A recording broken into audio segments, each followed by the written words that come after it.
Five Little Peppers Abroad by Margaret Sidney. Chapter 7. Off for Holland. It seemed to Polly as if she had only breathed twice and had not turned over once, when there was Mamsie's voice calling her, and there was Mamsie's face looking into hers over the edge of the berth. "Wake up, Polly, child. You have only about 10 minutes to dress in." "Oh, dear me! What? Where?" exclaimed Polly, springing to a sitting position, thereby giving her brown head a smart thump on the ceiling of the berth. "Where are we, Mamsie? Why, it is the middle of the night, isn't it?" she cried, not stopping to pity her poor head. "We are almost at the Hook of Holland," said Mrs. Fisher, busily buttoning Phronsie's shoes. Phronsie sat on the lower berth, her sleepy little legs dangling over the edge, and her sleepy little head going nid-nodding, despite all her efforts to keep herself awake. "Oh, dear me," cried Polly remorsefully when she saw that. "I ought to have dressed Phronsie. Why didn't you wake me up earlier, Mamsie?" "Because I wanted you to sleep all you could," said Mrs. Fisher.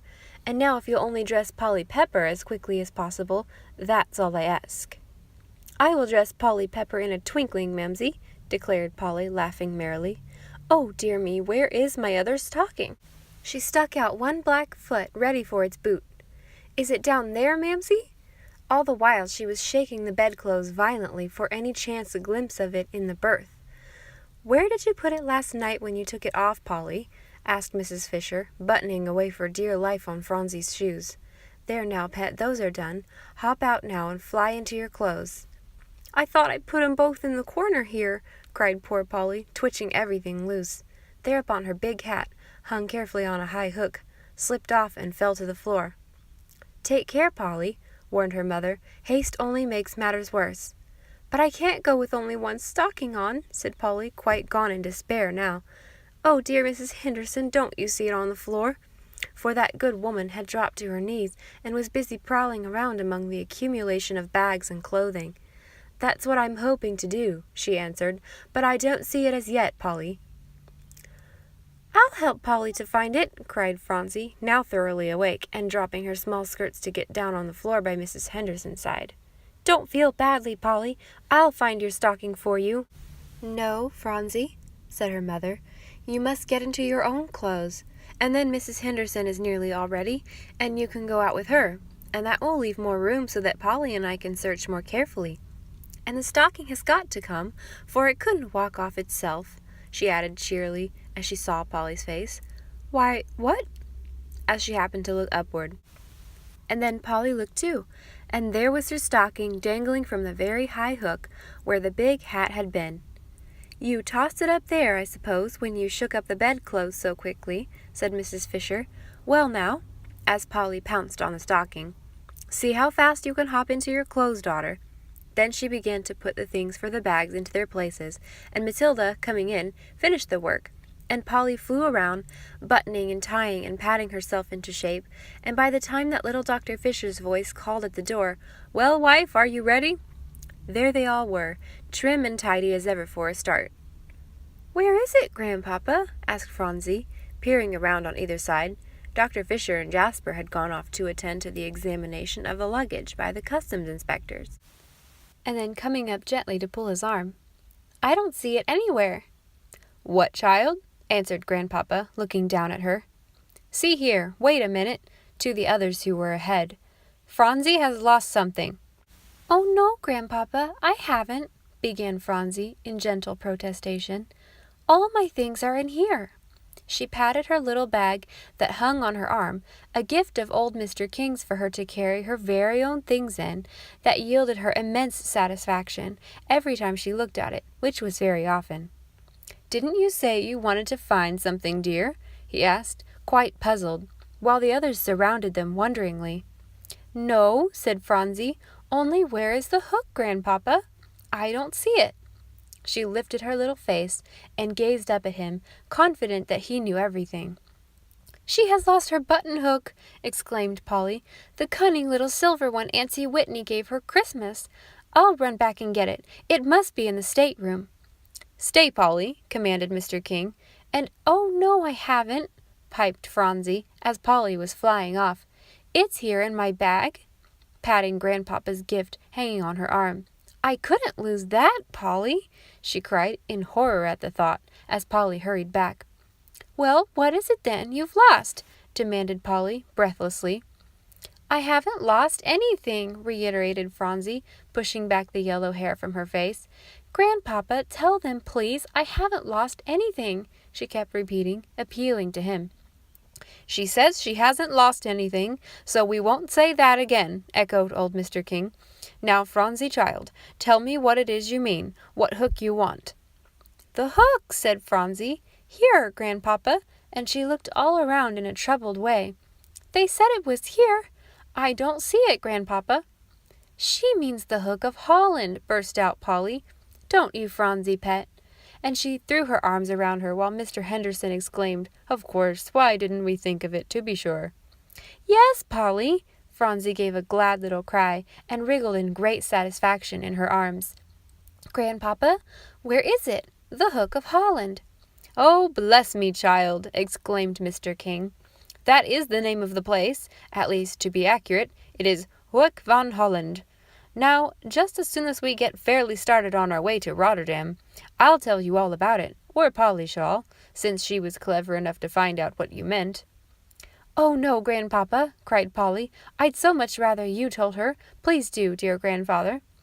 And so I will, he promised, very much pleased, for Mr. King dearly loved to be the one to relate the history and anecdotes about the places along which they traveled. And so, when they were steaming off toward Rotterdam, as he sat in the center of the compartment he had reserved for their use, Phronsie next to him, and Polly and Jasper opposite, he told the whole story. The others tucked themselves in the remaining 4 seats and did not lose a word. Matilda and Mr. King's valet, in a second-class compartment, took charge of the luggage. I like it very much, declared Phronsie, when the story was all finished, and smoothing down her little brown gown in satisfaction. I like it very much, Grandpapa's telling it, said Polly, but the hook of Holland isn't anything to what we shall see at Rotterdam, while as for the Hague and Amsterdam, oh, Grandpapa! That "oh, Grandpapa" just won his heart, and Mr. King beamed at her as her glowing face was turned first to one window and then to the other, that she might not lose anything as the train rumbled on. Just wait till we get to Marken, broke in Jasper gaily. Then if you want to see the Dutch beat the Dutch, well, you may, he ended with a laugh. Oh, Jasper, do they really beat each other? Cried Phronsie, quite horrified, and slipping away from Grandpapa to regard him closely. Oh, no, I mean, they go ahead of everything that is most Dutch, Jasper hastened to say. I haven't explained it very well. No, I should think not, laughed his father in high good humor. Well, Phronsie, I think you will like the folks on the island of Marken, for they dress in funny, quaint costumes, just as their ancestors did years upon years ago. Are there any little children there? Asked Phronsie, slipping back into her place again and nestling close to his side. Hundreds of them, I suppose, replied Mr. King, with his arm around her and drawing her up to him.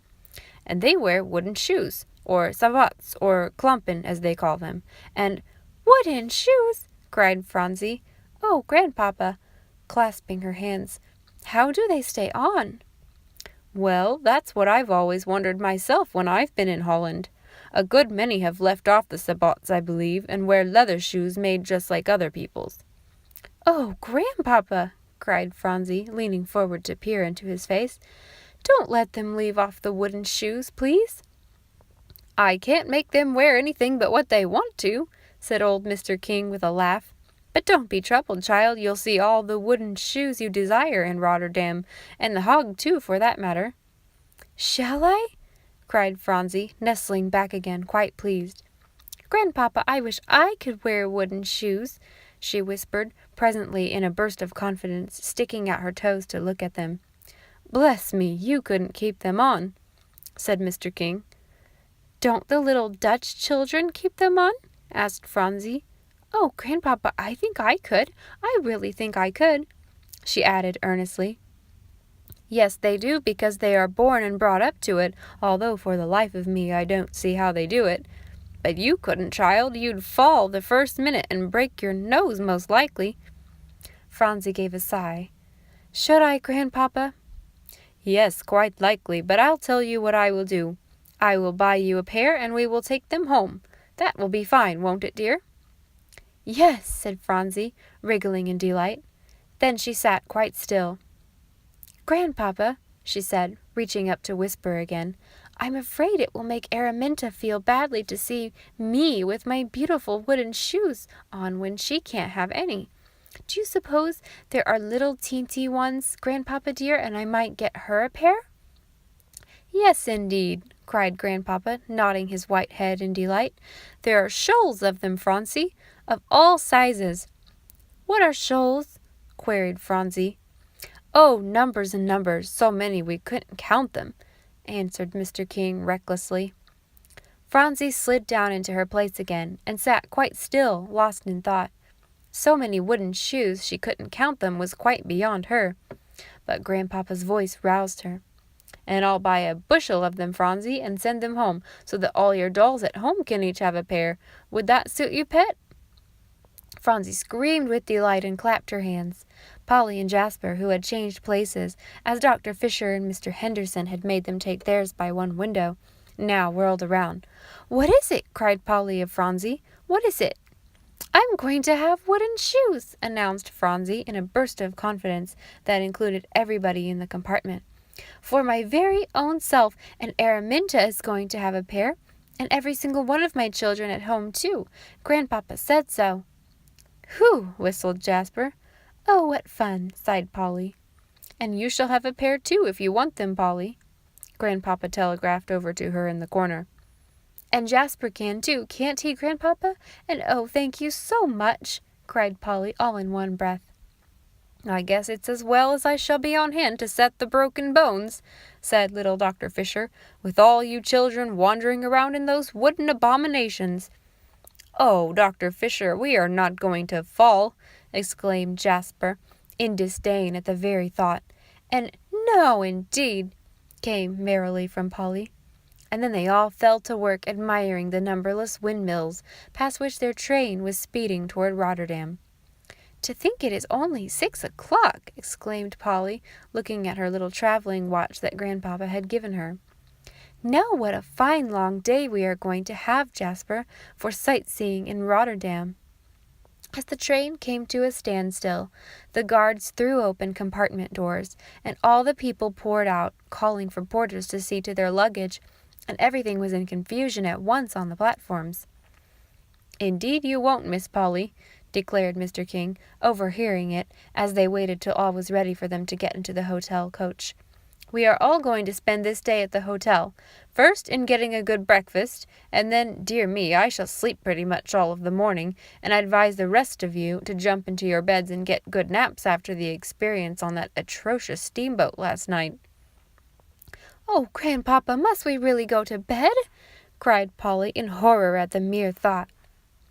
"Well, not exactly into your beds," laughed Mr. King, as Jasper, announcing that all was ready, piloted them into the coach. "But you've got to rest like sensible beings. Make up your mind to that. As for Phronsie," and he gallantly lifted her up to the step, "she's half asleep already. She's got to have a splendid nap, and no mistake." "I'm not sleepy," declared Phronsie, stumbling into the high coach to sit down next to Mother Fisher. "No, Grandpapa dear, not a bit." And before anybody knew it, and as soon as the coach wheels spun round, she rolled over into Mamsie's lap. There she was as fast asleep as could be.